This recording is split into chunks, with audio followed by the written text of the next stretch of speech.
मोठी बातमी, सीएसएमटी स्थानकावर वाहतूक कोंडी झालेली आहे। पोलीस आणि आंदोलकांमध्ये सध्या चर्चा सुरू असल्याचं पाहायला मिळतंय। या संदर्भात अधिकची अपडेट घेऊयात आमचे प्रतिनिधी कृष्णा सोनारवाडकर यांच्याकडून। कृष्णा, आपण पाहतोय आंदोलक आणि पोलिसांमध्ये सध्या चर्चा सुरू आहे, वाहतूक कोंडी या ठिकाणी झाली आहे, काय अपडेट या संदर्भात?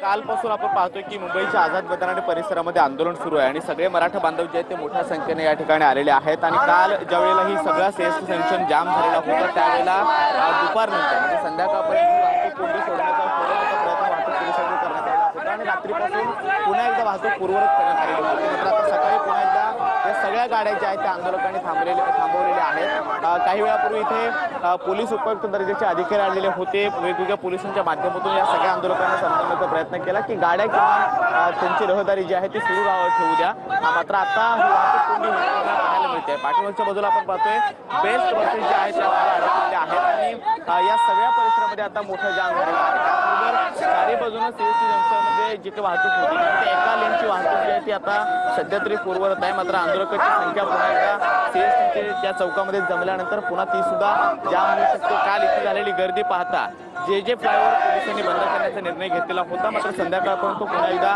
पूर्ववत करण्यात आला। मात्र आता पुन्हा आंदोलक जे आहेत ते आता आक्रमक होताना पाहायला मिळतात आणि घोषणाबाजी जी आहे ती सीएसटी चौकामध्ये पुन्हा एकदा सुरू झालेली आहे।